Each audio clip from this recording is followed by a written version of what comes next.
Mulana, we are a small community that's just starting up. We make dua that Allah blesses us with a fully functional masjid and all the relevant Islamic infrastructure. In light of this, what's your advice? What's your advice on the ideal masjid that we should aspire to establish? This is the last question. Mulana may answer and conclude with advices. Jazakumullah. I think a very important question.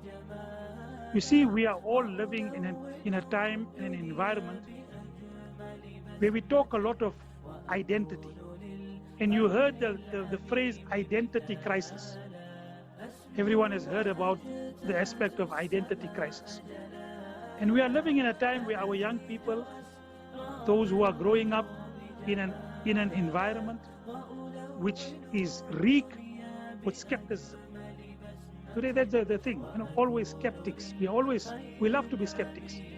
And this modern era with regard to questioning and with regard to creating doubts have created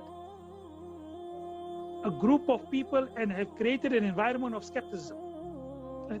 Now, one of the ways of getting rid of skepticism and doubt, because doubt and skepticism lead to lack of faith. One of the cornerstones of faith is conviction. Many times I tell people straight. Many times people say, why you do this? There are certain times, there are laws and there are reasons why Allah has told us something. There are reasons and there are wisdoms. But there are sometimes we have to just leave all those reasoning and say, I submit to Allah because Allah told me. Why you eat with the right hand? Why you eat with the right hand? Give me a scientific proof why you eat with the right hand. I guarantee anyone, no one can give you a scientific evidence why you have to eat with the right hand. There is no scientific evidence that to eat with the right hand is better than to eat with the left hand. Other than we say that Nabi Sallallahu Alaihi Wasallam said, Inna Allah yuhibbu tayamun. Allah loves that anything of worthy and anything of barakah and blessing you do it with the right hand. Why you eat with the right hand? My Nabi told me. Why I eat with the right hand? My Nabi told me. I don't need anything after that besides that my Nabi told me. So there are certain aspects with regard to faith that relies upon conviction. We do a lot of things because Allah told us. So sometimes a person asks you, why you do it? My Allah told me. My Nabi told me. My Deen told me. Now this particular thing is conviction breaks the back of skepticism. But to have that conviction, you also need to have identity. Because if you are left on your own devices, you sometimes can become caught up in the skepticism. And the masjid provides an identity for us as Muslims. Your community is tied up to a masjid in terms of its identity. You come to know, if you are left alone in a place, right, and you just read your namaz alone, you might be able to uphold that performing salat with jamaat because you have heard about the importance of salat.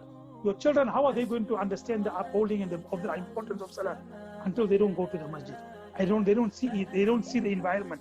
They don't see their friends reading salat. So this masjid becomes a center for our spiritual center, which I made mention of earlier. It becomes a means of Muslim unity. So when you are all the time reading salat together, you have unity. Just can imagine, you come perform salat together, and couple of days, one person doesn't come to the masjid. All of a sudden you say, why is he not in the masjid? Maybe he's sick, let us go and visit him. Maybe something happened, let's go and see what has happened.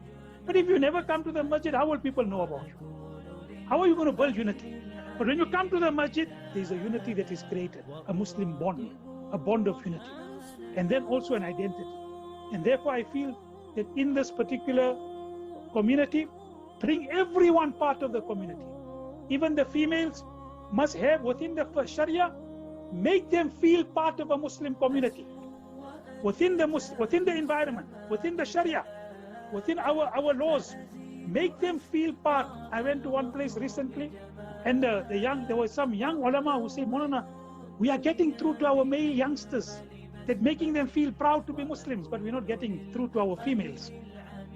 They still not, being proud. I said, have you made them feel part of an ummah? Have you made them feel part of an ummah? Make them feel part of an ummah, then they will have identity. So in this particular community, make each and everyone feel proud of their identity as Muslims. May Allah give us a tawfiq. And Jazakallah for the opportunity, inshallah.